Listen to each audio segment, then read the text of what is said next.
नमस्कार साथियों, मैं मुकेश आप सभी का पुनः एक बार हमारे अध्ययन धाम के YouTube चैनल पर आपका स्वागत हार्दिक अभिनंदन करता हूं। मैं पार्ट 3 लेकर उपस्थित हुआ हूं धातु का। उम्मीद है आप सबने 2 पार्ट देख लिए होंगे और देखने के बाद आपको ऐसा लगा होगा, कहीं न कहीं जिज्ञासा जागी होगी कि तीसरे पार्ट को भी अपन को देखना है, क्योंकि पढ़ने वालों के लिए जो कंटेंट है वो काफ़ी अच्छा होगा। तो बगैर देरी किए स्टार्ट करते हैं तीसरे पार्ट को। तो देखो साहब, अपन ने धातुओं के बारे में पढ़ लिया था, अब अपन पढ़ेंगे नॉन मेटल। और जैसे बात करता हूँ मैं अधातु, ठीक है, या क्या बोल सकते हैं नॉन मेटल। आगे बात समझ में। अब इस नॉन मेटल के अपन जब भी बात करेंगे साहब, तो ये क्या होते हैं, ये सारी बातें आपको समझनी है। तो पहला जो पॉइंट होता है इसके बारे में कि ये ऋण विद्युतीय स्पीशीज होती हैं, एक तरीके से जैसे जो धातु थे वो धनायन थे और ये क्या है ऋणायन, ठीक है ना। अब जैसे कहा जाए तो ये इलेक्ट्रॉन ग्रहण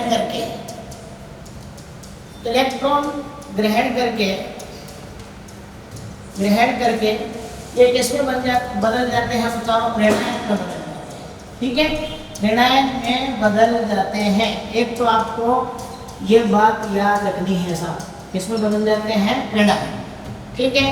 अब बात ये भी आती है कि भाई क्यों ग्रहण करते हैं, तो इसका ध्यान रखना है। ये अपने जो ऑक्टेट होता है अष्टक को पूरा करने के लिए, ठीक है, इलेक्ट्रॉन ग्रहण करते हैं। दूसरी बात ये ध्यान रखना, कोई पूछ ले क्यों ग्रहण करते हैं, तो अपने अष्टक को पूरा करने के, ठीक है। इसी बात के आधार पर अपन कह सकते हैं कि ये कैसे हैं बताओ, विद्युत ऋणी तत्व हैं। कौन बताओ, अधातु। और यहाँ से एक छोटा सा प्रश्न बनता है, आपके लिए बन सकता है, काफी इम्पोर्टेंट है ये। जैसे कि सबसे ज्यादा जो विद्युत ऋणता होती है वो किसकी होती है, क्लोरीन की, फिर ऑक्सीजन की, अपन बात करें उससे कम, फिर नाइट्रोजन, फिर क्लोरीन और लास्ट में क्या है ब्रोमीन। ये आपको जैसे कि बात करें, ये बॉक्स आपको दिखाई दे रहा है, इस बॉक्स के ये इसको हटा देता हूँ, कोई बात नहीं, आपको असुविधा होगी इससे। पत्ते पूछे या इसको बॉक्स को अपन देख रहे हैं, पहला कौन सा है बताओ, क्लोरीन की विद्युत ऋणता सबसे अधिक है। उसके बाद किसकी है, ऑक्सीजन की, फिर किसकी है, नाइट्रोजन की, फिर क्लोरीन की और फिर किसकी है, ब्रोमीन की, ठीक है ना। अब इसको अपन याद भी कैसे करें कि सर्वाधिक विद्युत ऋणता किसकी होती है, तो आप ऐसे फोन करो ब्रो, ऐसे भी कह सकते हैं, फोन करो ब्रो। अब क्यों फोन करो, क्योंकि इनकी आदत होती है कहे कि बताओ चोरी करने की, और कहे की चोरी करते हैं कि बताओ इलेक्ट्रॉनों की। तो इलेक्ट्रॉन की चोरी करने जाते हैं तो सब एक दूसरे को क्या करते हैं, फोन करते हैं, भाई फोन करो ब्रो। तो क्लोरीन, ऑक्सीजन, नाइट्रोजन, क्लोरीन और ब्रोमीन, ये कई बार ये क्रम दे दिया जाता है कि विद्युत ऋणता का क्रम क्या है, तो आपको ये थोड़ा सा ध्यान रखना है। चलो भाई इसको वापस बताओ, जो अधातु हैं वो इलेक्ट्रॉन ग्रहण करके किस में चेंज हो जाते हैं, ऋणायनों में। और क्योंकि ऋणायन क्यों बनाते हैं, क्योंकि ये अपना अष्टक पूरा करना चाहते हैं। दूसरी बात कि विद्युत ऋणी तत्व जो है, इसमें विद्युत ऋणता का क्रम देखते हैं तो सर्वाधिक विद्युत ऋणता जो होती है वो किसकी होती है, फ्लोरीन की, फिर ऑक्सीजन, नाइट्रोजन, क्लोरीन और ब्रोमीन, है ना। तो स्क्रीनशॉट लीजिएगा इसका फटाफट से, फिर और आगे बढ़ते हैं। चलो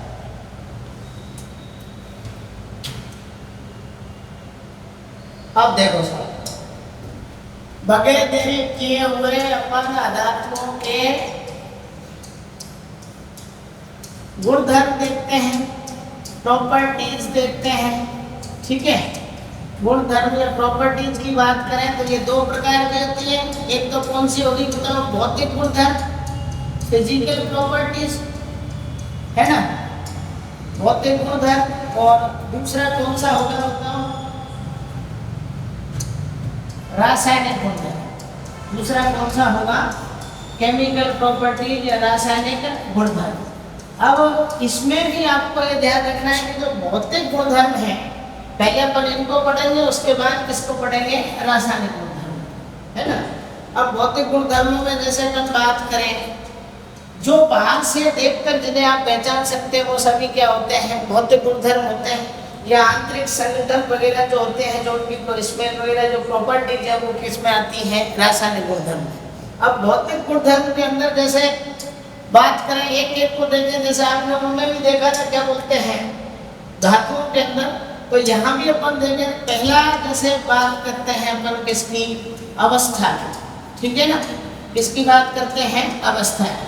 तो अवस्था बोले तो स्टेट, है ना। तो अवस्था कैसी होती है इनकी? तो आपको ये ध्यान रखना है कि जो अधातु होते हैं, पहला इसी को स्टार्ट कर रहे हैं अपन। अधातु तीनों अवस्थाओं में पाए जाते हैं। अधातु तीनों अवस्थाओं में पाए या पाई जाती है, ठीक है ना। तीनों अवस्थाएं कौन कौन सी बताओ? तीन की अवस्थाओं की बात करें तो आपको एक तो कौन सी अवस्था? ठोस अवस्था। और दूसरी कौन सी है बताओ? द्रव अवस्था, बोले तो लिक्विड। और तीसरी कौन सी होगी बताओ? गैस अवस्था। इन तीनों ही अवस्थाओं में क्या पाई जाती हैं? ये सभी नॉन मेटल्स या धातु पाई जाती हैं, ठीक है। तो यहाँ तो छोटा सा परिचय है कि कौन कौन से भौतिक गुणधर्म और कौन से हैं रासायनिक। भौतिक स्टार्ट करें तो पहला कौन सा आ गया? अवस्था। और कैसी अवस्था? वो ज्यादातर ठोस थे, और एकमात्र अपन ने देखा था द्रव अवस्था में कौन था? पारा था। ये जो HG था कमरे के ताप पर, यहाँ पर अपन देखेंगे ठोस भी होंगे, द्रव भी होंगे और गैस भी होंगे, है ना। चलो इसको अपन स्क्रीनशॉट ले लेना इसको भी, क्योंकि आगे पढ़ने में सुविधा रहेगी। फटाफट से आगे चलते हैं। चलो अब देखो साहब, अब बात करें अपन कि जो अवस्था वाला मैंने अभी लिखा था, इसको अपन देखें प्रॉपर्ली क्या है अवस्था या स्टेट। सबसे पहले अपन देखें ठोस अवस्था। कौन सी अवस्था? ठोस अवस्था, सॉलिड स्टेट। तो इसमें कौन कौन सी नॉन मेटल पाई जाती है? तो एक तो आपको याद रखनी है, कौन सी बताओ? कार्बन, ठीक है, ये काम की चीज। दूसरी है आपको सल्फर याद रखनी है। कौन सी याद रखनी है? सल्फर। और तीसरी आपको याद रखनी है आयरन, ठीक है। कौन कौन सी याद रखनी है? कार्बन, सल्फर और आयोडीन। ये कौन सी स्टेज में पाई जाती है? इस तरह ठोस अवस्था, है ना। दूसरी अपन बात करें सर, जैसे द्रव अवस्था या लिक्विड स्टेट। द्रव अवस्था की जब भी बात करते हैं तो बहुत ज्यादा अपने आप में ये इम्पोर्टेंट है, जो मान सकते हो।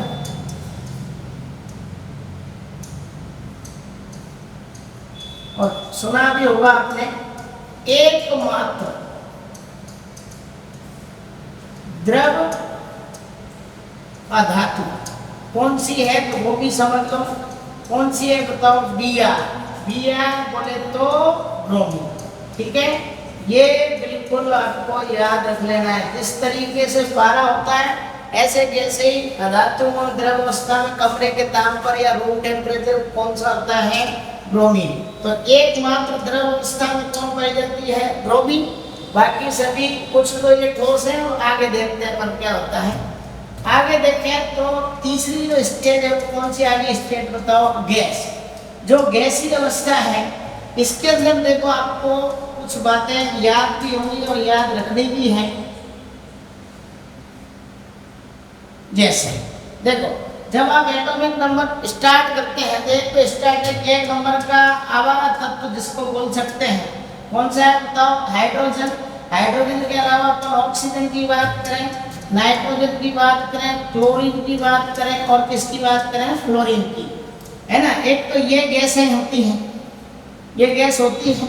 इसके अलावा तथा अपन बात करें जितनी भी जो नोबल गैस होती है, क्या होती है, चलो मैं अलग कलर से लिख देता हूँ भाई, येलो अच्छा दिख रहा होगा आपको। नोबल गैस, कौन सी गैस है, नोबल गैस, या इन्हीं को बोलते हैं उत्कृष्ट गैस।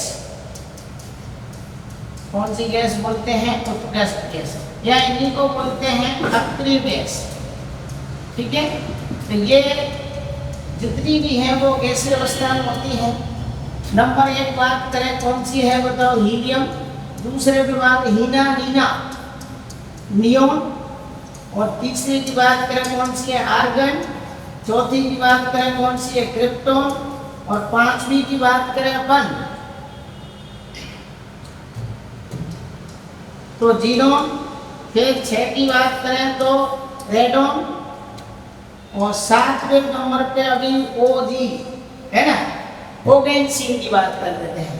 जैसे बात करते हैं ये 2 नंबर पे आती है, ये 10 पे आती है, ये 18 पे आती है, ये 36 पे आती है, और ये 54 पे आती है, ये 86 पे आती है, और इसका नंबर जो आ रहा है वो कितने का आ रहा है, 118 का। ये पहली कौन सी है, हीलियम। कौन सी है, हीलियम। दूसरी कौन सी है, नियोन। और तीसरी आपकी कौन सी है बताओ, आर्गन है। चौथी कौन सी है, क्रिप्टोन। ठीक है, पांचवी कौन सी है, जीनोन। छठवीं कौन सी है, रेडोन। और इसमें ओगेनसीन बोलते हैं। ठीक है, तो ये जैसे हो गई आपकी, ये भी है और ये भी है। वैसे टोटल इनको कई बार 11 बता देते हैं कि देखो 6 ये, 7 8 9 10 11, और अब इसको भी काउंट करेंगे तो कितनी हो जाएगी, 12। तो अपने को ध्यान रखना और इनको याद रखने की ट्रिक अपन कई बार क्लास में करते रहते हैं। हीना, नीना और करीना की जींस रंगीन। ठीक है ना, ऐसे भी याद कर सकते हैं, हीना, नीना और करीना की जींस रंगीन, है ना। तो ऐसे आप इनको याद रख लेना, ये अक्रिय गैसें हैं। तो पता चल गया होगा आपको कि जो धातु हैं वो वास्तविकता में पर्टिकुलर एक स्टेट में नहीं पाई जाती हैं, ठोस में भी पाई जाती हैं, द्रव में भी पाई जाती हैं, और गैस में भी पाई जाती हैं। अब इसमें पूछा जा सकता है कि कौन सी अधातु द्रव अवस्था में पाई जाती है, तो वो कौन सी है बताओ, आपकी क्रोम। चलो इसको फिनिश करते हैं, स्क्रीनशॉट ले लो, बढ़े आगे।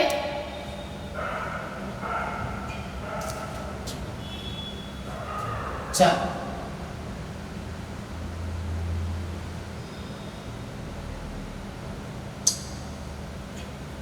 अब बात आ रही है साहब चमक की। ठीक है, दूसरा जो गुणधर्म है वो क्या मान सकते हैं बताओ, शाइनिंग या चमक। अब देखो यहाँ ये होता है कि धातुओं के समान अधातुओं के अंदर चमक नहीं पाई जाती। जैसे धातु दूर से ही दिखाई देते हैं तो वो कैसे दिखाई देते हैं, चमकीले दिखाई देते हैं, जबकि धातुओं के अंदर ऐसा कुछ भी नहीं होता है।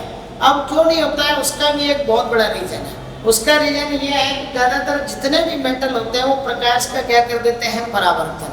ये परावर्तन करने में असमर्थ होते हैं। इस वजह से यूँ कह सकते हो कि ये दूर से चमकते हुए दिखाई नहीं देते। फिर भी अपवाद है, दो अपवाद की बात करेंगे। एक तो आयोडीन है आपकी, जो कि अधातु होते हुए भी चमकीली दिखाई देती है।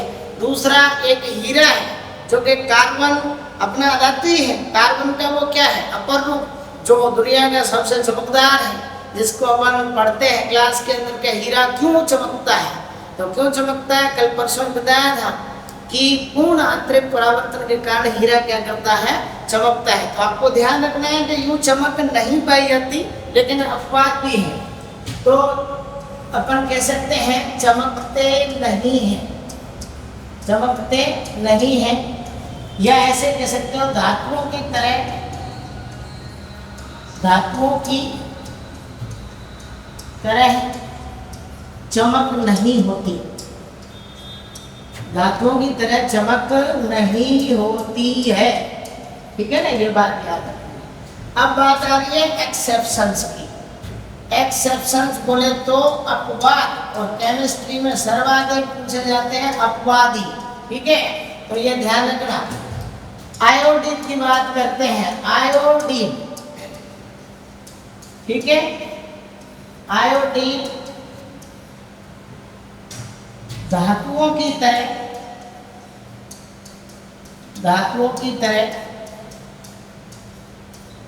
चमकती है। तो आपसे पूछा जाएगा कि वो कौन सी धातु है जो धातुओं की तरह चमकती है, बाकी नहीं चमकती, केवल कौन सी चमकती है, आयोडीन, ठीक है ना। और इसी के अंदर जैसे ये मान लिया, और जो हीरे की बात कर रहा हूं मैं, जो हीरा है, डायमंड, ठीक है, जो कार्बन का क्या है बताओ, अपर रूप, कार्बन का अपर रूप, ये भी क्या होता है बताओ, चमकता है।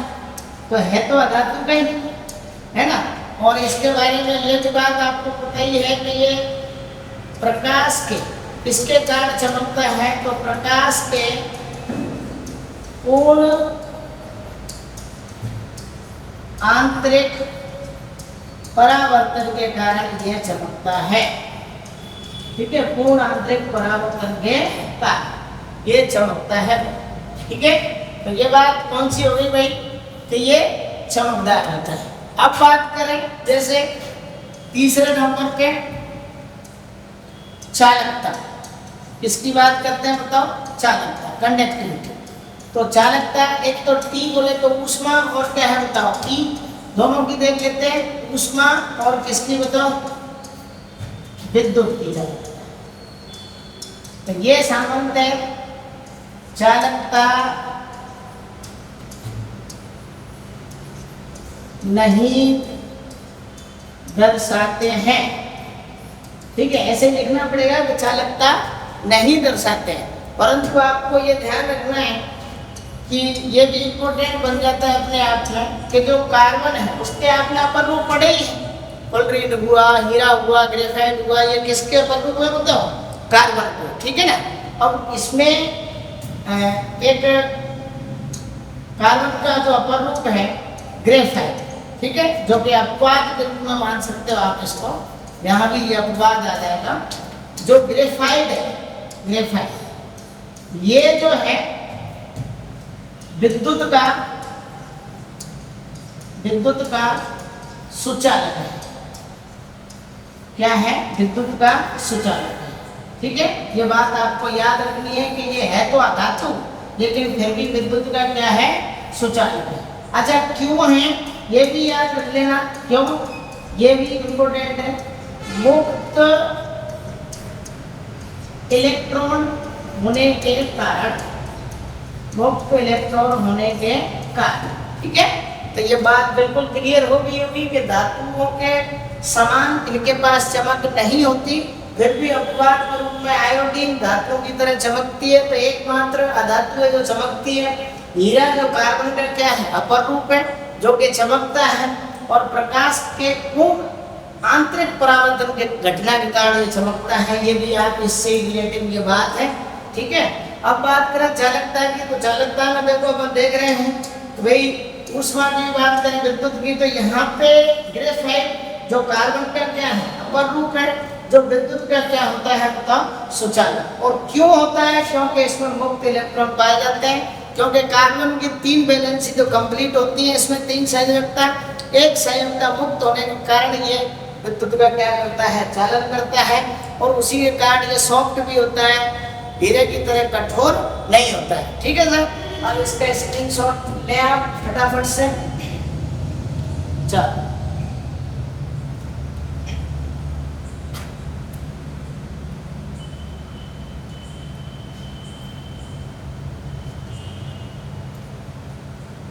ले लिया। चल अब बात करते हैं आगे।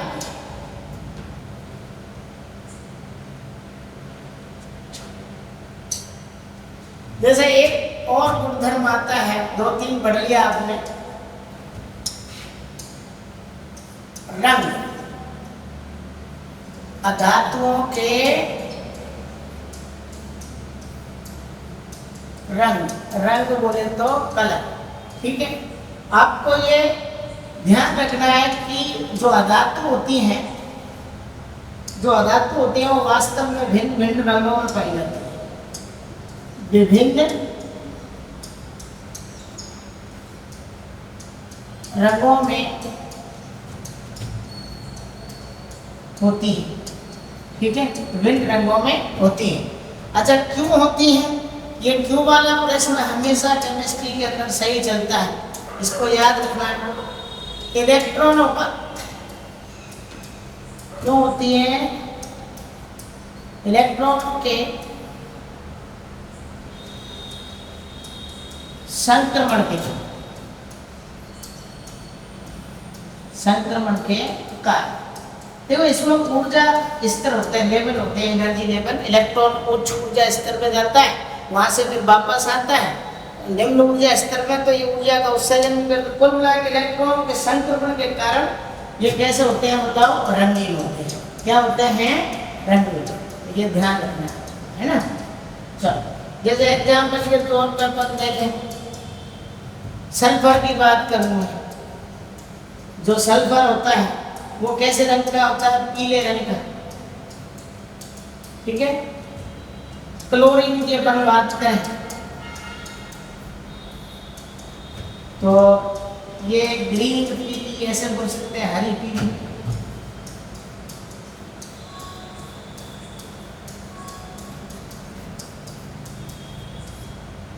ठीक है। ब्रोमीन की बात करें, ब्रोमीन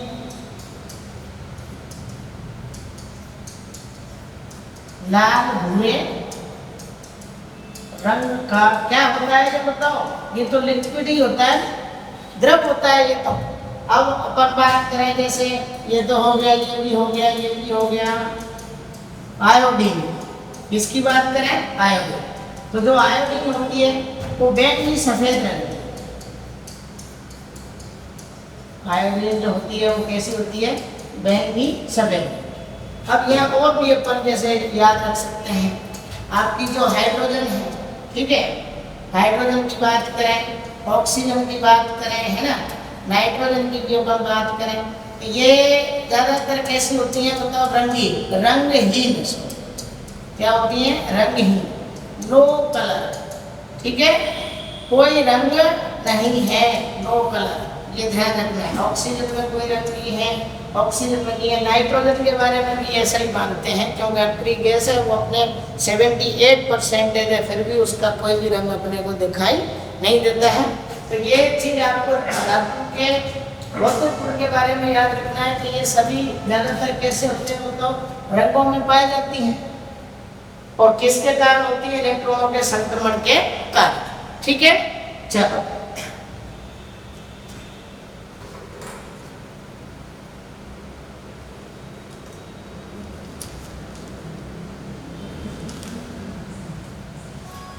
ले लिए स्क्रीनशॉट।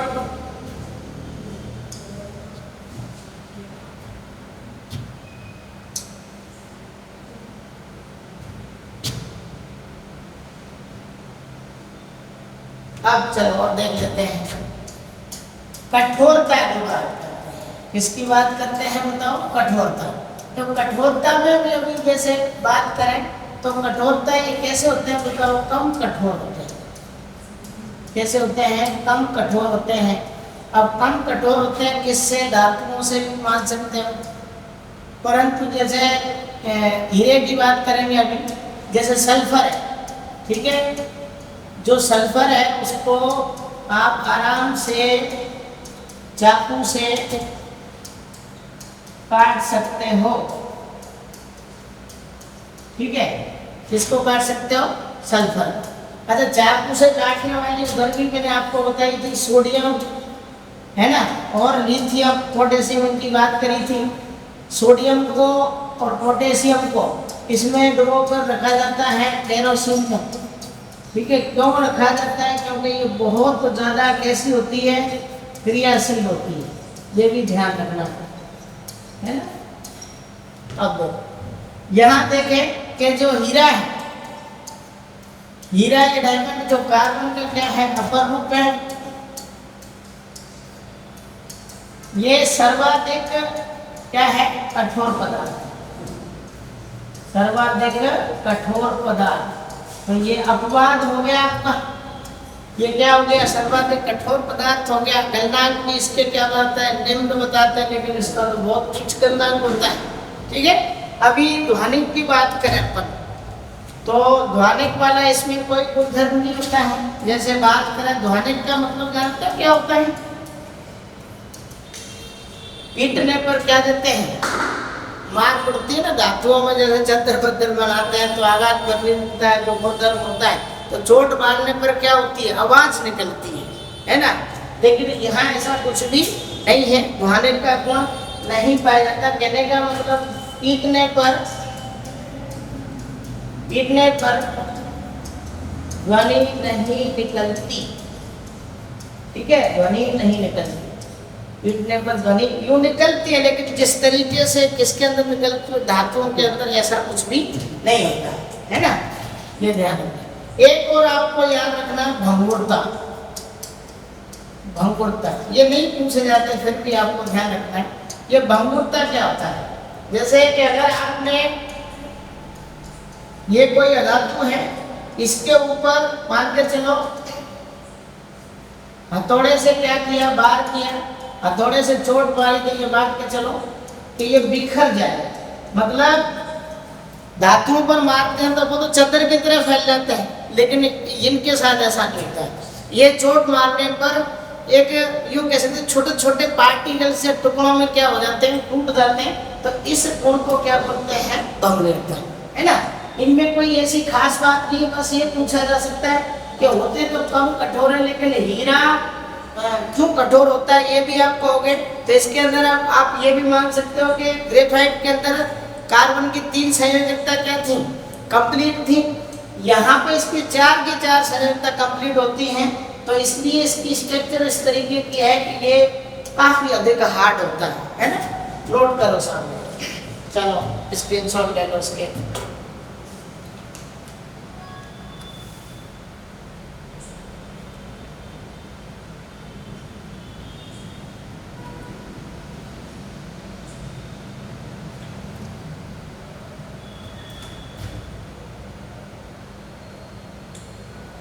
अब बात कर रहे हैं अपन धातुओं के जो रासायनिक गुणधर्म, उनके बारे में बात करेंगे। रासायनिक गुणधर्मों की जब भी बात चलती है तो वो एक ऐसे गुणधर्म है जिनमें के देखो 2 तरीके के परिवर्तन होते हैं, एक भौतिक परिवर्तन और एक रासायनिक परिवर्तन। भौतिक परिवर्तन उनकी जो बाहरी संरचना स्ट्रक्चर है उससे संबंधित होते हैं। केमिकल जो चेंजेस होते हैं वो केमिकल गुणधर्मों से रिलेटिव होते हैं। रासायनिक परिवर्तन जहाँ हो गया तो रासायनिक गुणधर्म भी अपने आप क्या हो जाएंगे? बदल जाएंगे। तो जिस तरीके से अपन ने धातु में पढ़े थे, इसके ज़्यादा इम्पोर्टेंट नहीं है, फिर भी अपने को धातु के बारे में भी एक पहला जो है वो तो देखना ही है। तो जैसे रासायनिक गुणधर्मों की बात करें धातुओं के, धातुओं के तो रासायनिक गुणधर्म है, उसमें केमिकल प्रॉपर्टीज में अपन बात करेंगे कौन से होंगे। तो यहाँ पे मैं आपको एक ही सलाह करूँगा कि इसको बस याद रख लेना कि अगर वायु के साथ क्या कराते हैं? क्रिया। वायु से क्या कराओगे आप? क्रिया कराओगे। तो वायु से क्रिया कराओगे तो जब भी कोई धातु वायु से क्रिया करती है, वायु, तो आपको ये ध्यान रखना है कि ये भी किसका निर्माण करेगी? बताओ, अधात्विक ऑक्साइड, ठीक है। जैसे वहां पर मेटेलिक ऑक्साइड बन रहा था, तो यहाँ भी किसका निर्माण होगा? बताओ, अधात्विक ऑक्साइड। अब वायु की जगह आप ऑक्सीजन ले सकते हो, कोई दिक्कत नहीं। अधातु कोई भी नॉन मेटल ले सकते हो।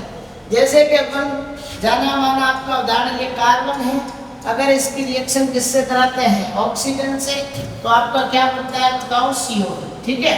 जब CO2 बना है, इसको बड़ा ही बनाना पड़ेगा, वो हो जाएगा CO। क्या बन गया बताओ? CO2। CO2 गैस की अपन बात करें, कौन सी गैस बन गई? Carbon dioxide. कार्बन डाइऑक्साइड, ठीक है। CO की हो सकती है कार्बन मोनोऑक्साइड।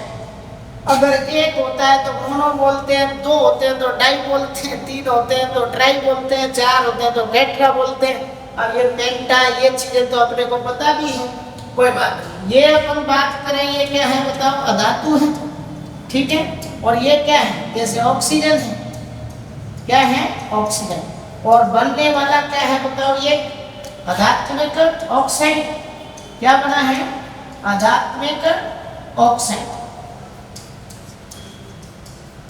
ठीक है, तो यहाँ एक प्रश्न ये निकल कर आता है कि अपन ने जब धात्विक ऑक्साइड बनाए थे तो उनके नेचर के बारे में बात करी थी। जब भी उनके आध्यात्मिक वो धात्विक ऑक्साइड बने थे उनकी प्रकृति कैसी थी, क्षारीय थी उनकी प्रकृति। ठीक है, अब यहाँ इनकी प्रकृति कैसी होगी, तो इनकी जो प्रकृति होती है वो आपको ध्यान रखनी है हमेशा कि इनकी जो प्रकृति होगी वो कैसी होगी, बताओ, अम्लीय होगी। आध्यात्मिक ऑक्साइडों की प्रकृति कैसी होगी, एसिडिक होगी, अम्लीय होगी। ये बिल्कुल बराबर आपको गांठ बांध लेनी है क्योंकि ये पूछा जाता है और दोनों में अपन गड़बड़ कर जाते हैं, कौन से की अम्लीय है और कौन से की क्षारीय है। तो यहाँ ध्यान रखना है किसकी तरह काम करेगा, बताओ, अम्ल की तरह। किसकी तरह काम करेगा, अम्ल की तरह। अब अम्ल की तरह काम करता है तो अपन यूं भी जानते हैं कि जैसे मान के चलो एक रिएक्शन देख लेते हैं, जैसे CO2 है, ठीक है, ये क्या है बताओ, आध्यात्मिक ऑक्साइड है। इस आध्यात्मिक ऑक्साइड की अभिक्रिया मान के चलो अपन किसी क्षार से करा, जैसे NaOH से करा दिया आपने, किससे करा दी बताओ, NaOH से, है ना। अब ये क्या है, क्षार है, ठीक है, और ये क्या है आपके पास, आध्यात्मिक ऑक्साइड। इससे क्रिया करने के बाद आप ये समझो कि क्या बनेगा, Na2CO3 प्लस क्या बन जाएगा, H। ठीक है, अब ये क्या बन गया, सोडियम कार्बोनेट। सोडियम क्या बन गया, कार्बोनेट। तो ये एक तरीके से क्या है, लवण है, और ये आपका क्या प्राप्त हो गया बताओ, जल। तो ऐसी अभिक्रियाएं जिनमें उत्पाद के रूप में लवण तथा जल प्राप्त होते हैं वो तो उदासीनीकरण अभिक्रिया होती है, और उसका मतलब अम्ल की अभिक्रिया किससे कराई होगी, क्षार से। तो अब क्लियर हो रहा है कि देखो ये प्रकृति कैसी है, अम्लीय। तो अपन ने ये CO2 जो ली है वो यहाँ किसकी तरह काम कर रही होगी बताओ, अम्ल की तरह। तो ये अम्ल हो गया और ये क्या हो गया, क्षार। ये दोनों भिड़े हुए तभी तो वही जाके क्या बना होगा, लवण तथा जल, है कि नहीं। तो अब क्लियर हो गई कि भाई इसकी जो नेचर है, इसकी जो आध्यात्मिक ऑक्साइड की नेचर है वो कैसी है, अम्ल की तरह है। या आप कह सकते हो कि जो ये आध्यात्मिक ऑक्साइड होते हैं वो अम्ल के क्या होते हैं, भाई बंधु होते हैं। अम्ल के क्या होते हैं, भाई बंधु होते हैं। जैसे वहां पे धात्विक ऑक्साइड किसके भाई बंधु थे, क्षार के, क्योंकि उनकी प्रकृति कैसी थी, क्षारीय। तो इनकी प्रकृति कैसी होती है फिर बताओ, अम्लीय। तो ये चीज अपने को ध्यान रखनी है हर हाल में। यहाँ से यही कई बार पूछा गया है ये रिएक्शन के यहाँ किसकी तरह काम किया CO2 ने, तो अपन बता सकते हैं कि उसने किस तरीके का व्यवहार किया, अम्ल की तरह, है ना। धन्यवाद। इसको स्क्रीनशॉट लो फटाफट से, पानी लो।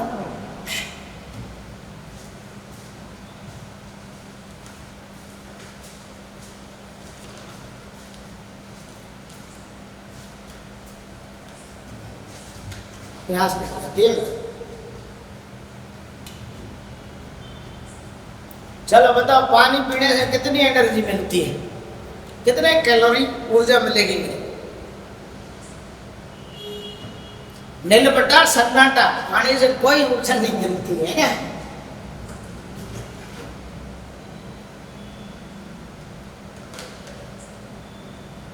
जब विटामिन वगैरह वाले चैप्टर में पढ़ेंगे तो उसका देखोगे आप, कोई नहीं मिलती है सूर्य।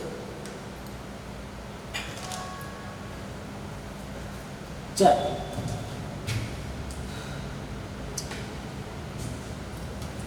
अब बात करें अपन जैसे कि एक और देख लेते हैं कि अम्ल और क्षार से अभिक्रिया, ठीक है। जैसे अम्ल की बात, क्षार से करते हैं, अम्ल की बात करें तो सामान्यतः अभिक्रिया नहीं करते हैं, सामान्यतः नो रिएक्शन, ठीक है।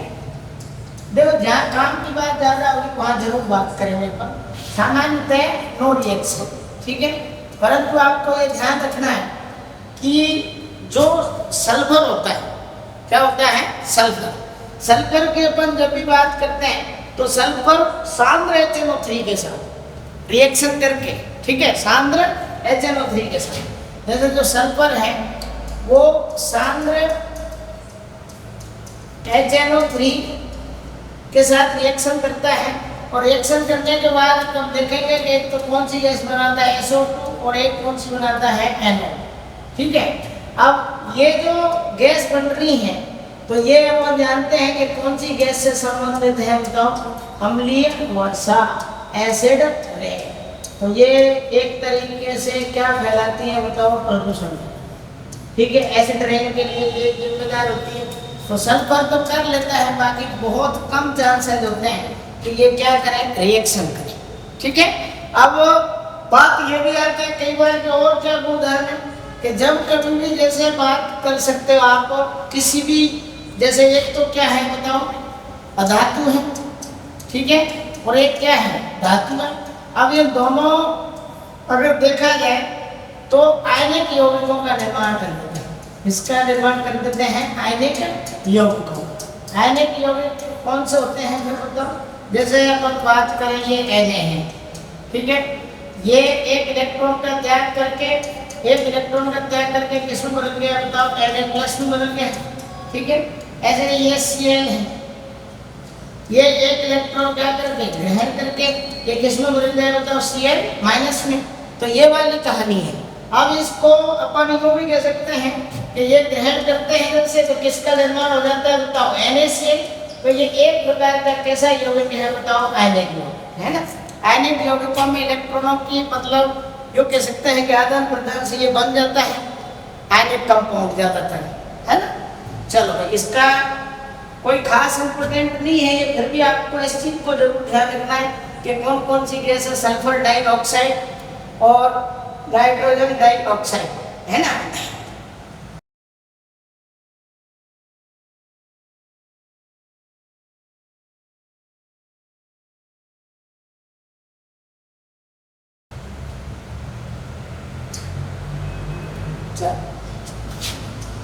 अब कुछ जैसे बात करते हैं, एक होता है आपका उपधातु, ठीक है, इसकी बात करते हैं उपधातु। इसको भी थोड़ा देख के लेते हैं। उपधातु कौन कौन सी होती है, जिनमें धातु प्लस अधातु, धातु प्लस अधातु दोनों के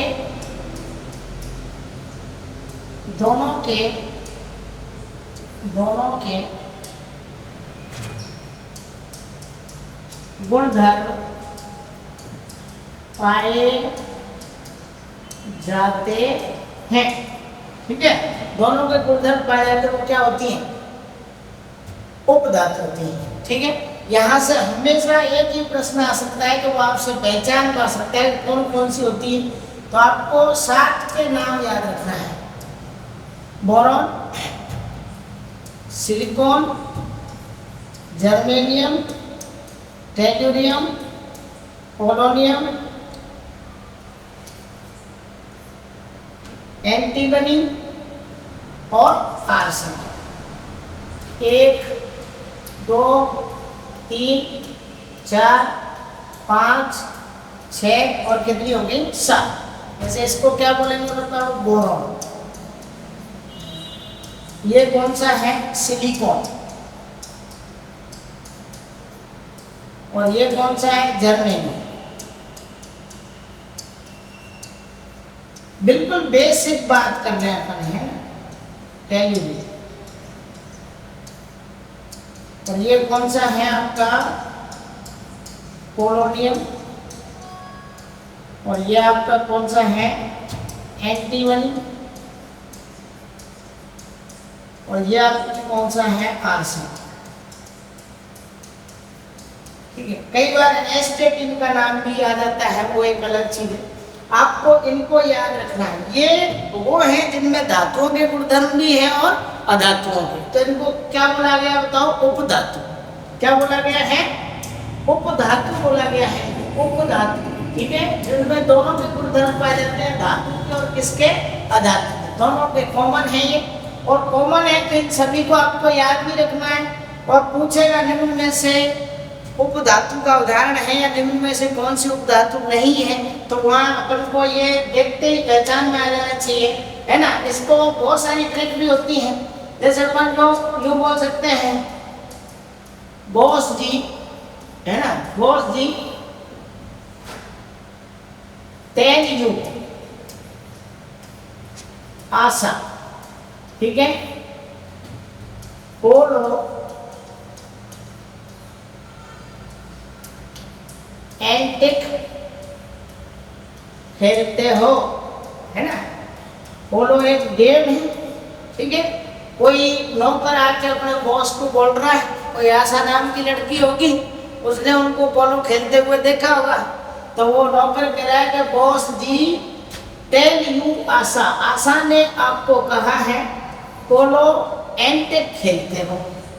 क्या बोला है बताओ, बॉस जी टेल यू आशा पोलो एंटिक खेलते हो। अब इनको आप आराम से बना सकते हो, बोरॉन, है ना, ये क्या हो गया आपका सिलिकॉन, और ये क्या हो गया जर्मेनियम, और टेल यू का मतलब टी है ही, और ये क्या हो गया मतलब आशा का मतलब आर्सेनिक, पोलो का मतलब क्या है पीओ, और एंटिक का मतलब क्या है एंटीमनी, है ना। और ये पूरे हो जाएंगे 1 2 3 4 5 6 और 7 पूरे हो गए टोटल। तो आपको मैं यूँ नहीं कह रहा हूँ कि इसी हिसाब से पर हर हाल में आपको इसको क्या करना है याद रखना है। तो वो बॉस जी टेल यू आशा पोलो एंटिक खेलते हो, तो वो हैप्पी हो गया बस, और अपन को हैप्पी होना नहीं, अपन को तो बस याद करके हैप्पी होना है। ये हर हाल में अपने को क्या होना चाहिए याद, है ना। अब इनके बारे में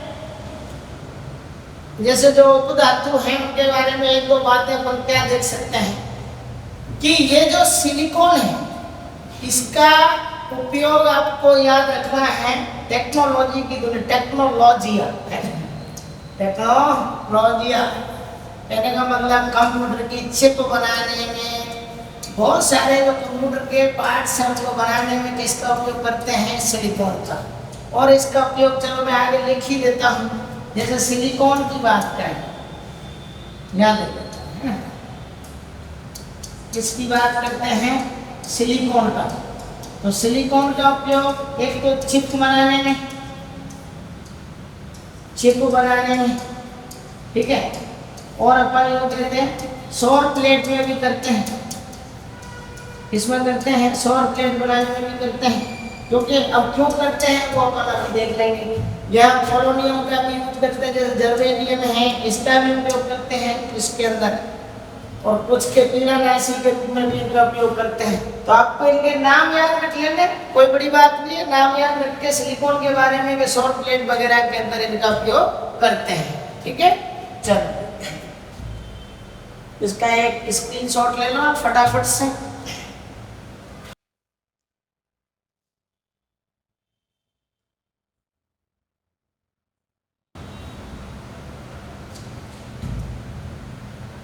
चलो अब देखो एक बात और याद रखनी है आपको कि जो उपधातु होते हैं, क्या होते हैं साहब उपधातु, वास्तव में उनमें दोनों के गुण धर्म होते हैं, धातु और अधातु। अब ध्यान ये रखना है कि साहब धातु और अधातु गुण धर्म होते हैं, धातु तो बहुत अच्छे चालक होते हैं जबकि अधातु तो चालक होते ही नहीं है। तो शुरुआत में जो उपधातु होते हैं वो किसकी तरह व्यवहार करते हैं अधातुओं की तरह, लेकिन जब उनको गर्म किया जाए तो वो सुचालक की तरह भी क्या करते हैं काम करते हैं। यही कारण है कि सिलिकॉन जर्मेनियम इन चीज़ों का उपयोग जो सौर प्लेट होती हैं उनको बनाने में किया जाता है, ठीक है। तो एक प्रश्न बनता है इसके लिए कि ताप बढ़ाने पर, क्या बढ़ाने पर साहब, ताप बढ़ाने पर उपधातुओं, ठीक है, उपधातुओं की चालकता क्या हो जाती है, चालकता बढ़ती है, बढ़ती है, कहने का मतलब चालकता क्या हो जाती है बढ़ती है।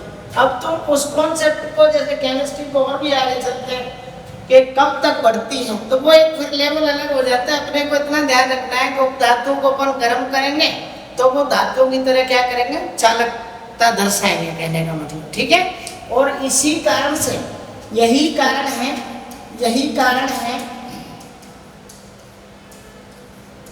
इन्हें क्या बोला जाता है बताओ? अर्धचालक कहा, सेमीकंडक्टर, अर्धचालक कहते हैं। क्या कहते हैं बताओ? अर्धचालक कहते हैं। ठीक है।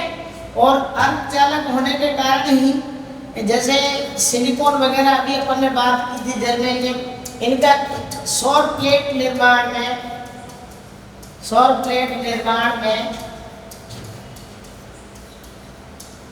उपयोग किया जाता है।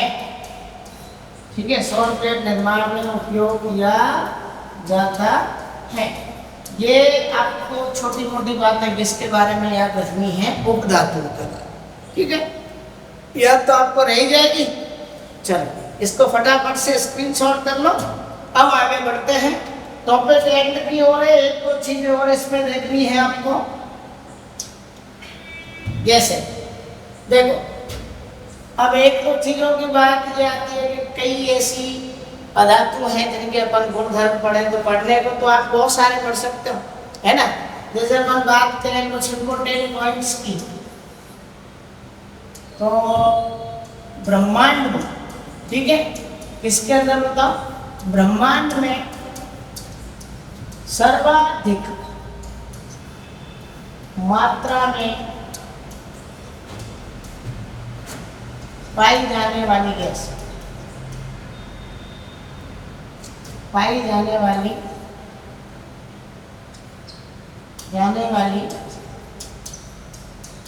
गैस, पाई जाने वाली गैस कौन सी है बताओ? हाइड्रोजन। कौन सी गैस है बताओ? हाइड्रोजन। ठीक है। और अपन पृथ्वी भूपरपटी पर धातु बात करें, कौन सी है सर्वाधिक? धातु सर्वाधिक मात्रा में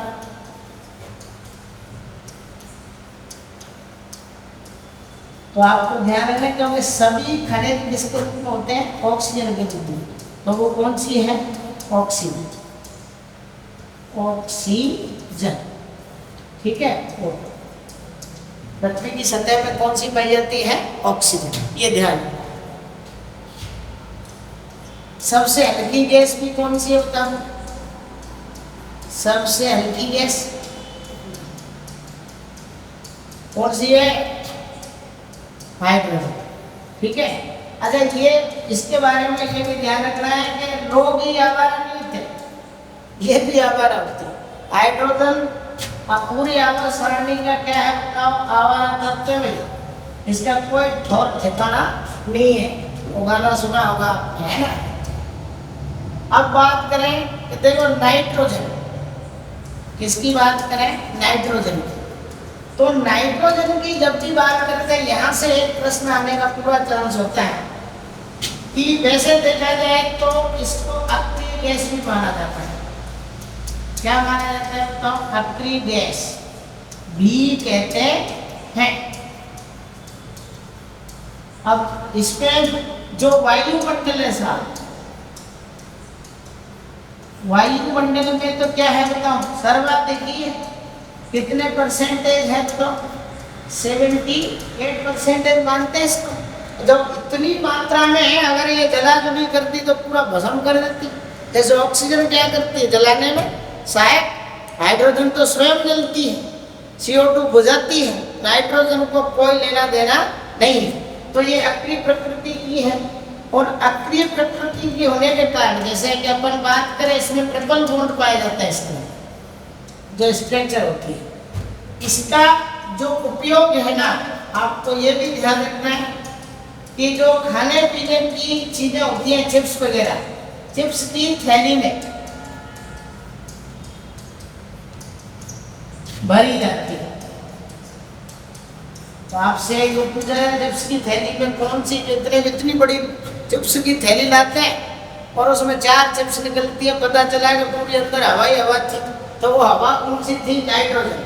क्यों थी? इसका कारण ये है कि अगर वो नहीं होगी तो वो क्या हो जाएंगे? खराब हो जाएंगे। ठीक है ना। खाने की जो भी चीजें हैं वो क्या हो जाएंगी? खराब हो जाए। चलो, ब्रह्मांड में सर्व, ये कुछ छोटे मोटे पॉइंट हैं जो आपको याद रखने हैं, है ना। चलो अब देखें, जैसे एक इसका वेरी वेरी इंपॉर्टेंट और भी कह सकते हो इंपॉर्टेंट ये, कि जो द्रव नाइट्रोजन होती है, क्या होती है बताओ? द्रव नाइट्रोजन। द्रव नाइट्रोजन जैसे -196 डिग्री सेंटीग्रेड पर अपन इस द्रव नाइट्रोजन की अपन जब भी बात करते हैं, द्रव नाइट्रोजन के अंदर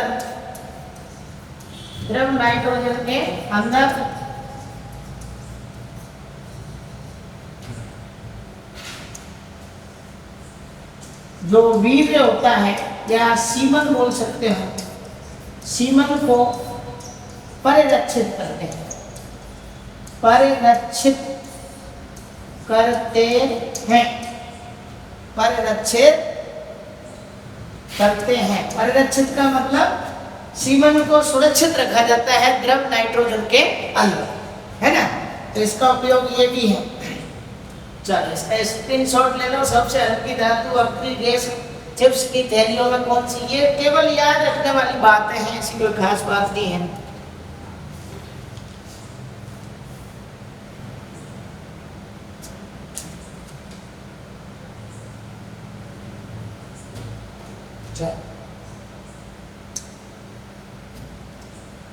अब जैसे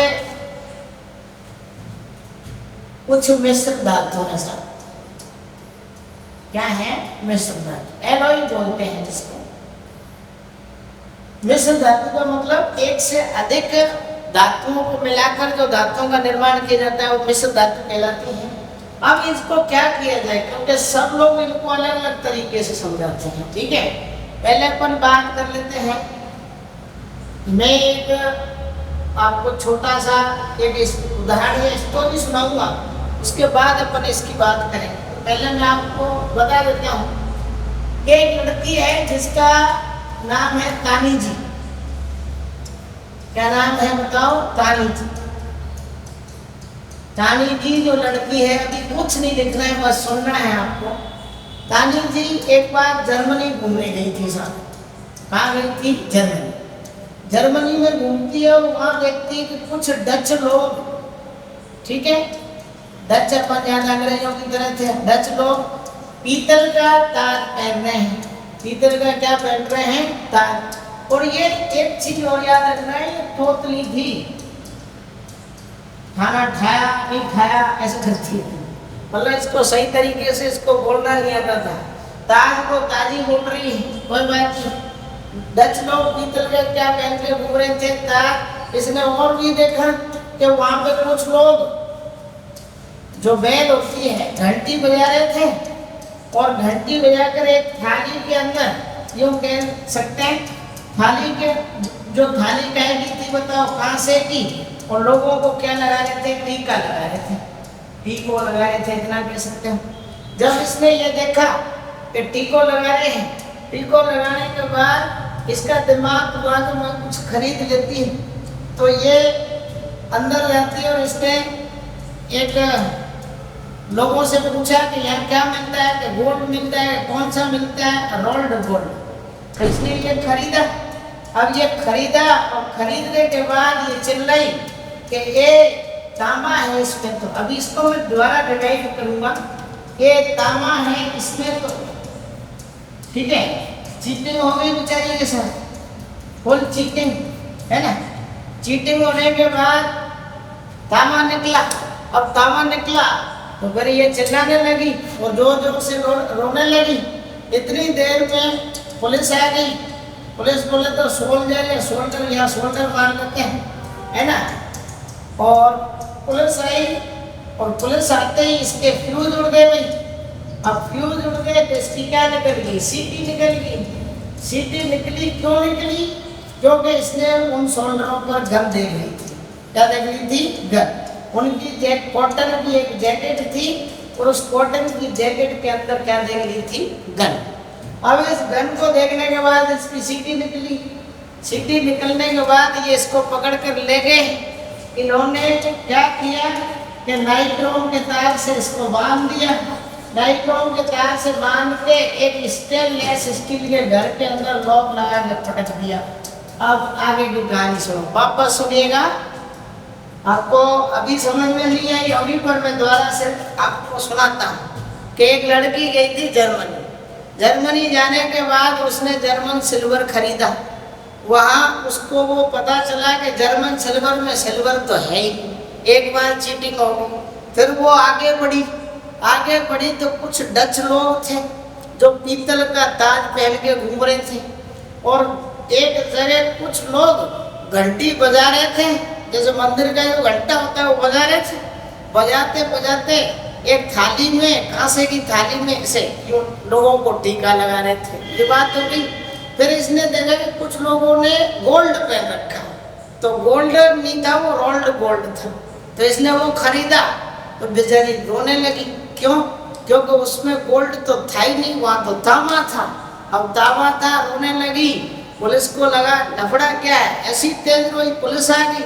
शोल्डर को देखते ही इसके फ्यूज उड़ गए। अब फ्यूज उड़ गए तो भाई फ्यूज उड़ गए, क्यों उड़े फ्यूज?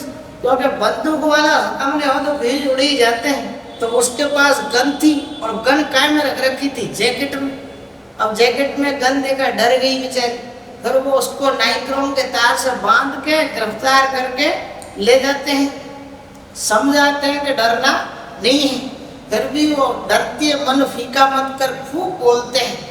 और फिर लास्ट पे उसको एक स्टील वाले बॉक्स में बंद करके स्टेनलेस से बोलते हैं अब फिक्र नहीं करनी है। अंदर बिठा दिया, बाहर से लगा दिया स्टील का लॉक। ठीक है, ये कहानी थी। अब इसको देखो, आपके 2-3 मिनट खराब होने पर ये बिल्कुल आपको समझ में आ जाएगी। अब बात करते हैं, कहानी आपको सुनाई है, अब देखो। सबसे पहले मैं बात कर रहा था किसकी बताओ, मिश्र धातु। ठीक है, अब ये सब पिताजी कुछ नहीं करना है, आपको तो ये समझना है कि सबसे पहले अपन किसकी बात करेंगे बताओ, जर्मन सिल्वर। तो जर्मन सिल्वर के सामने मैंने बताया कौन सी लड़की गई थी बताओ, तानी जी। भाई कौन गई थी? तानी जी गई थी, है ना।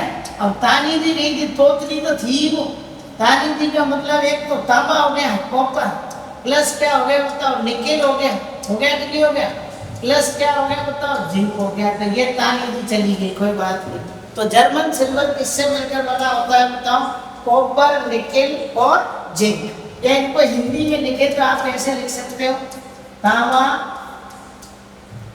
प्लस क्या लिखेंगे, निकेल, प्लस क्या लिखेंगे बताओ, जस्ता लिख सकते हो, है ना। ये लिखने की बात नहीं है, इतना ध्यान है अपने को सबको। German silver. अब भाई साहब इसने देखा कि एक तो याद हो जाएगा आपको, तानी जी जर्मन सिल्वर खरीद के लाई थी, लेकिन इसमें सिल्वर नहीं है, ये भी याद रखना है। सिल्वर बोले तो Ag नहीं है, ये ध्यान रखना। घबरा गई थी, खरीदी चांदी, लेकिन चांदी में चांदी है ही नहीं, वो केवल नाम है जर्मन सिल्वर, है ना। तो वो पूछता है कई बार, निम्न में से जर्मन सिल्वर में क्या नहीं होता, तो हम तो होशियार हैं, ज्ञानी है, प्रखंड विद्वान है, तो तुरंत बोलते हैं कि सिल्वर में सिल्वर तो हो गई, जबकि सिल्वर वहां पर नहीं है। ठीक है, दूसरी बात, इसने देखा कि कुछ डच लोग थे और वो काय का ताज पहन के घूम रहे थे बताओ, पीतल का। तो एक साथ 2 मिश्र धातु आपको याद हो जाएंगी, एक तो डच मेटल और एक पीतल। तो वो क्या पहन गए, तोतली तो थी, है ना, खाने को खाना बोलती थी, इसका कोई ठिकाना नहीं था, तो ताज को ताजी बोलती थी। तो ये क्या पहन के घूम रहे थे बताओ, ताज, है ना। डच लोग पीतल के क्या पहन के घूम रहे थे, ताज। तो यहाँ 2 मेटल है, डच मेटल अलग है और पीतल अलग है, लेकिन दोनों के जो कंपाउंड है वो यूं कह सकते कंपोनेंट्स, घटक है, तो वो दोनों ही है कि एक तो कॉपर है और एक क्या है आपका बताओ, जिंक। या आप कह सकते हो कि क्या है बताओ, तांबा प्लस क्या है, जस्ता, है ना। देखो ट्रिक को भी एक स्टोरी के रूप में देखोगे तो ज्यादा ठीक है, ज्यादा रिटर्न विद्या नहीं। अब आप इतना ध्यान रख सकते हो, तानी जी जर्मनी गई थी, जर्मन सिल्वर खरीदा था, है ना। और उसके बाद उसने कुछ लोगों को देखा जिन्होंने पीतल का क्या पहन रखा था, ताज, तो डच मेटल और पीतल के अंदर कौन कौन से होते हैं? तांबा और जस्ता। ये दो बात हो गई। अब बात करें भाई तीसरे नंबर पे कि बेल बजा रहे थे। बेल बोले तो घंटी, घंटा मंदिरों में जो बना होता है उसको भी धातु बोलते हैं, वो भी धातुओं का बना होता है, उसका जो मेटल होता है। तो बेल है ना, बेल बजा रहे थे और वो कुल मिलाकर कौन सी थाली में लेके घूम रहे थे बताओ? कांसा। और कांसा लगा के क्या कर रहे थे लोगों का बताओ? टीको कर रहे थे। टीको को हमारी तरफ टीका को टीको बोलते हैं, टीको लगाते ऐसे बोलते हैं। तो ये दोनों हो जाएंगे। तो अपन बात करेंगे, एक तो क्या हो जाएगा एसएन और एक आपका क्या हो जाएगा कॉपर। तो क्या हो जाएगा बताओ? टिन प्लस आपका क्या हो गया? कॉपर या तांबा, है ना, कोई दिक्कत नहीं। इसमें भी एक साथ देखो 5 मिश्र धातु आपको याद होगी। जर्मन सिल्वर में कौन है? तानीजी। और यहाँ डच में कौन है? Copper zinc. पीतल में भी कौन है? Copper zinc. बेल मेटल में कौन है? एसएन और कॉपर। और कांसा में भी कौन सा है बताओ? एसएन और कॉपर। मैंने मतलब 2-2 को 3-3 को मिला के ये ट्रिक आपके लिए बनाई है। अब बात करें यहाँ से, इसने फिर इसको भी मन कर गया और इसने कौन सा गोल्ड खरीदा बताओ? Rolled gold. ये जो गोल्ड था इसको लगा गोल्ड ही होगा, जबकि ऐसा कुछ था नहीं। बेचारी एक बार चीटिंग होगी इसके साथ। अब सोना खरीदने पहुंच गई। सोना खरीदने जैसे ही पहुंची तो इसको दुकानदार पे ये चिल्लाई, दुकानदार पे यूं चिल्लाई और एक करके चिल्लाई के ए तांबा है इसमें, तो ये थोड़ा सा यहाँ तांबा है इसमें, तो क्या है बताओ? तांबा है इसमें, तो गोल्ड तो है ही नहीं। तो पहले भी चीटिंग हो गई और वापस चीटिंग होगी बेचारे के साथ। अभी एक का मतलब आपको ध्यान रखना है एल्यूमिनियम और तांबा का मतलब क्या है? कॉपर। तो एल्यूमिनियम और कॉपर से मिलकर बनने वाली जो मिश्र धातु है कौन सी है? Rolled gold. तो वो एक हम लेकर के चिल्लाएंगे कि तांबा है इसमें, तो गोल्ड तो है ही नहीं। तो रोल्ड गोल्ड में गोल्ड नहीं होता, ये ध्यान रखना है आपको, ठीक है ना। अब आगे बढ़ेंगे भाई, रोल्ड गोल्ड में नहीं होता। अब रोने लगी है, रो रही है, बैठ के रोएगी जब गोल्ड चला जाएगा किसी का, तो गोल्ड ही नहीं है। तो अब क्या करें बताओ, है ना। अब ये रो रही है तो इतनी देर में पहले ये स्क्रीनशॉट ले लेता, फिर अपन बात करते हैं, क्योंकि ये स्लाइड फुल हो गई है। जर्मन सिल्वर के बारे में बात कर रहे हैं, डच पीतल, ये जो भी है इनको अच्छे से आपको बता दिया। आगे की बात और देखते हैं।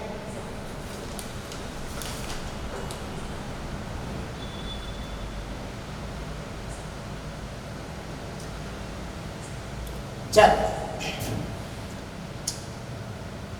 अब वो रोने लगी तो कुछ शोल्डर आ गए थे, ठीक है, शोल्डर। और वो आने के बाद ये मान के चलो कि इस बंदी के फ्यूज उड़ गए। तो आपको यहाँ 3 चीज याद रखनी है। टाका बोल दे तो, शोल्डर बोल दे तो, फ्यूजदार बोल दे तो।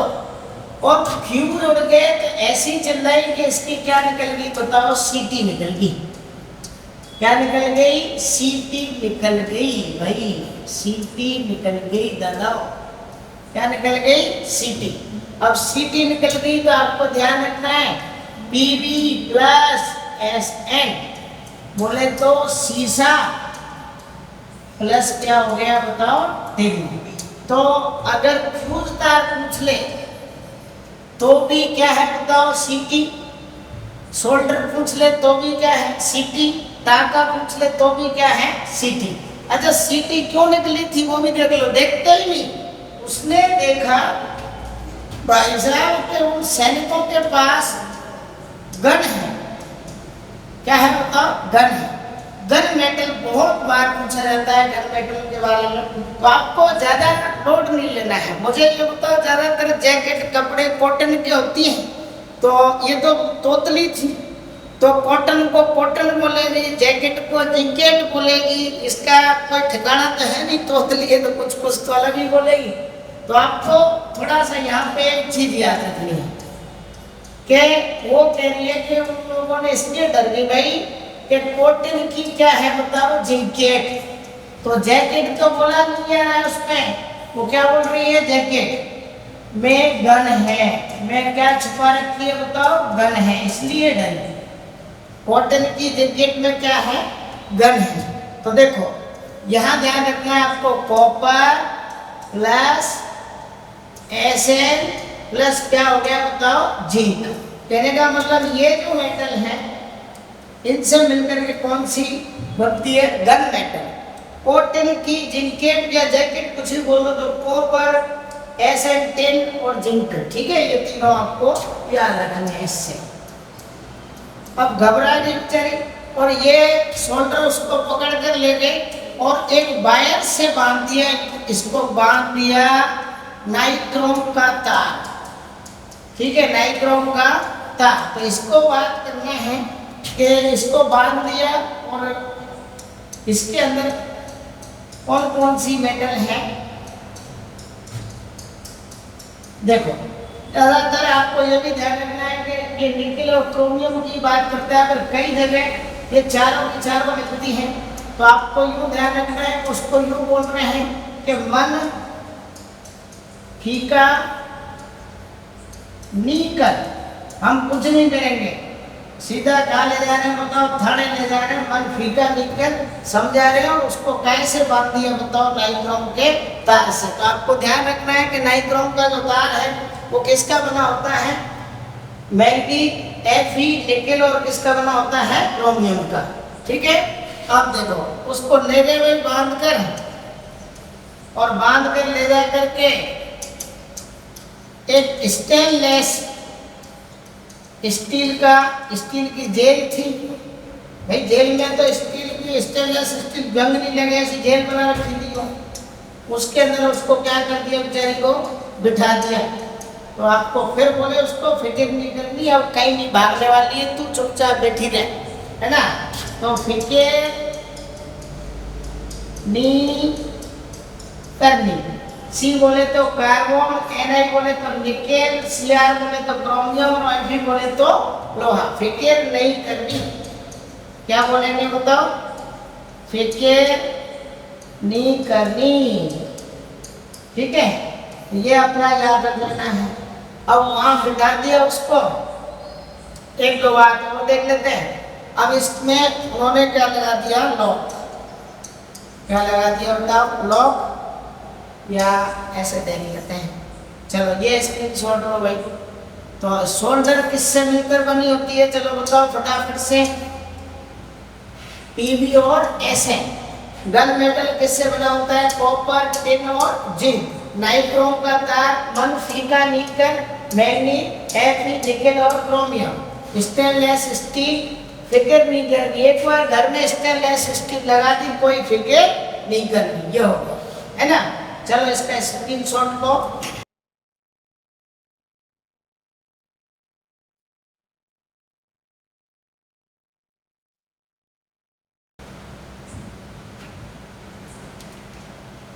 चलो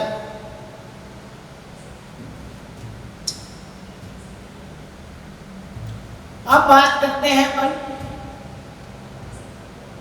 कि एक दो, जैसे कि स्टील की बात करें, किसकी बात करें स्टील।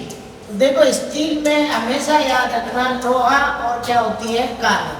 तो इसलिए मैं कह रहा हूँ कि उसको स्टील का क्या लगा दिया जेल पर लॉक लगा दिया, तो लोहा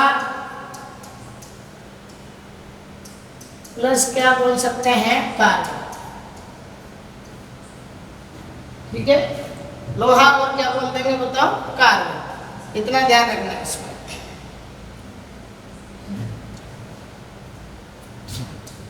एक आती है आपकी ड्यूरालुमिन,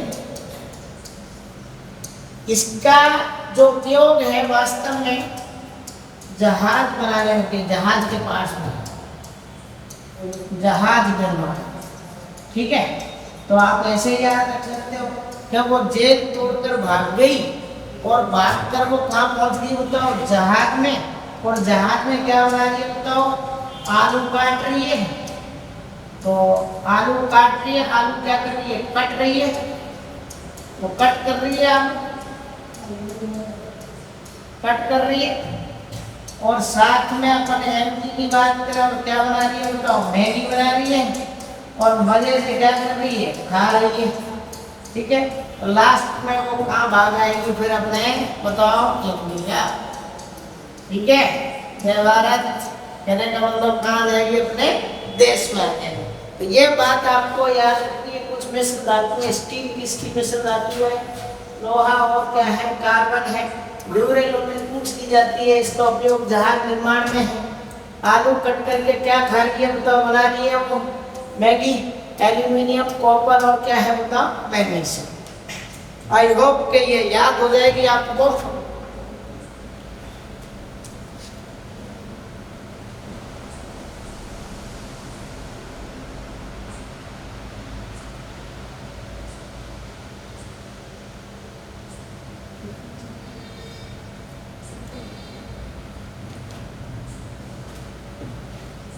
वीडियो ज्यादा बड़ा हो जाएगा इसलिए अपन चल आप देखो कुछ अयस्क देख लेते हैं। जैसे का मुख्य जैसे Fe लोहा की बात करें तो Fe के अयस्क क्या है लोहा के, इसके आपको याद रखने हैं। हेमेटाइट बोलेंगे, ये कुछ ही याद रखने आपको, सबको तो आप मत याद रखना। हेमेटाइट, ठीक है, तो आपको ध्यान रखना Fe2O3 और आपको मैग्नेटाइट, मैग्नेटाइट, ठीक है, Fe3O4। और सबसे ज़्यादा जो कई बार पूछा गया है सिडेराइट, ठीक है, FeCO3। ये लोहे के थोड़ा सा याद रख लेना, लोह धातु। ऐसे अपन जिंक के भी बात कर सकते हैं। तो जिंक के एक तो आपका ZnS है जिसको जिंक ब्लेंड बोल देते हैं, ठीक है। एक ZnCO3 इसको बोला जाता है कैलामाइन। बहुत बड़ा चैप्टर है लेकिन अपने कोई दिक्कत नहीं, इतना मैटर बहुत है इसके लिए। फिर एल्क्यू वगैरह के लिए और बढ़ा दिया गया, कोई दिक्कत नहीं है, उस हिसाब से चलता है, ठीक है। अब जैसे अपन और भी कर सकते हैं, कॉपर की बात करें तो CuFeS2, कॉपर पायराइट बोल देते हैं इसको, कॉपर पायराइट। अब ये तो याद ही रखते हैं, इनका कुछ नहीं कर सकते अपन। जैसे कि वो भी ये फिक्स है, जैसे ज़्यादा नहीं, पर ये पूछे जाते हैं। जैसे ये कैलामाइन पूछ दिया जाता है, ZnCO3 डायरेक्ट पूछते हैं इसको कैलामाइन को, है ना। अब बात करें एक AgNO3 होता है, इसको लूनर कास्ट है। ये किसका है, कितना ध्यान रखना है आपको। AgNO3 किसका है, Ag सिल्वर का है। ऐसा किसका है, इसके लिए बताओ, वापस कलर दूसरा लेते हैं, यही लिखते हैं। जैसे Ag की बात करें, ठीक है, तो एक तो होता है हॉर्न सिल्वर, इसका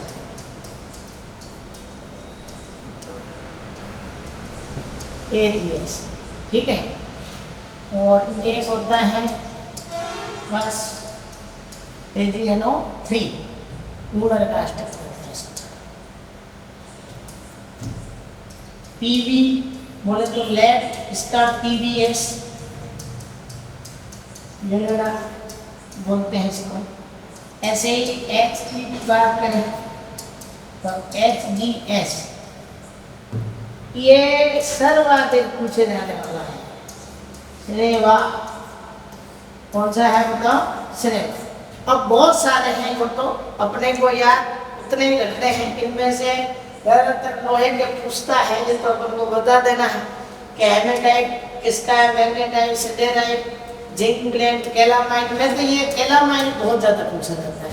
और इधर हॉर्न सिल्वर की बात करें, ये भी किसका होता है, Ag का। ये लेना, और ये क्या बोलते हैं सिनेमा, ठीक है ना। अब इसके अलावा ये तो आपको याद रखना ही है, इसी चैप्टर में यूँ तो और भी हैं बातें, और आप इसका स्क्रीनशॉट लो फटाफट से, फिर बात करें अपन।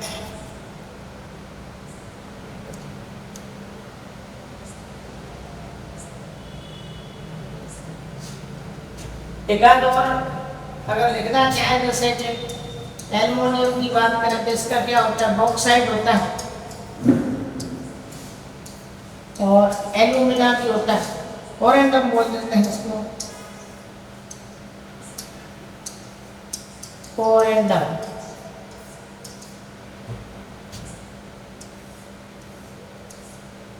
ठीक है।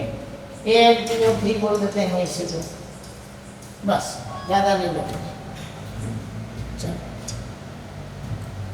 अब यौगिकों में यूँ तो बहुत सारे यौगिक हैं, पर यौगिक देखो इसी में बहुत सारे पढ़ लिया आपने। CaO,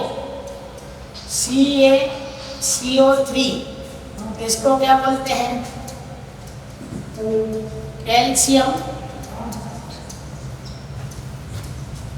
कार्बोनेट, क्या बोलते हैं बताओ, calcium carbonate, sorry calcium oxide, ऊपर वाले को क्या बोलेंगे, कैल्शियम ऑक्साइड, और इसको क्या बोलेंगे, कैल्शियम कार्बोनेट, ठीक है। और आप CaSO4.2H2O, ये किसका होता है, आपका जिप्सम का, किसका होता है, जिप्सम। अगर इसमें से अपन क्या करें, एक आधा ही छोड़ा जल का अणु, तो क्या हो जाएगा बताओ, POP, प्लास्टर ऑफ पेरिस। अब आप सोच रहे होंगे इतनी जल्दी क्यों, क्योंकि ये चीज़ सब जगह मिलने की लिख देती है, इसमें कुछ ऐसा है नहीं, इसलिए मैं थोड़ा सा इनको लिख के फ्री होना चाह रहा हूँ। आप भी इनको याद करेंगे। CuSO4.5H2O, ये पूछ लेता है कई बार, इसको बोला जाता है नीला थोथा, क्या बोला जाता है, नीला थोथा। ऐसे ही FeSO4.7H2O, ये भी इम्पोर्टेंट है, इसको बोला जाता है हरा कशीश। वैसे नाम देंगे तो इसको केमिकल नेम बोलेंगे तो क्या बोलेंगे बताओ, कॉपर सल्फेट, कोई दिक्कत नहीं है इसको, कॉपर सल्फेट बोलेंगे इसको। और इसको क्या बोलेंगे, फेरस सल्फेट, और जल के अणु के साथ ही इसको हरा कशीश। अब एक और होता है ZnSO4.7H2O, इसको बोलते हैं सफेद कशीश। ये कुछ एग्जाम्पल है इनके, ये हरा सफेद कशीश बोल देते हैं, जिप्सम। और क्या बोल सकते हैं, देखिए यहीं लिख देता हूँ, जैसे CH3OH, इसको क्या बोलते हैं, स्प्रेड बोल देते हैं, दारू, जहरीली दारू।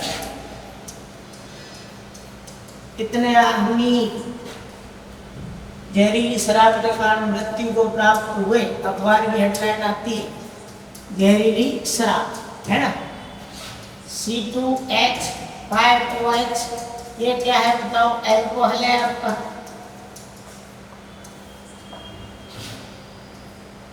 एल्कोहल हो गया।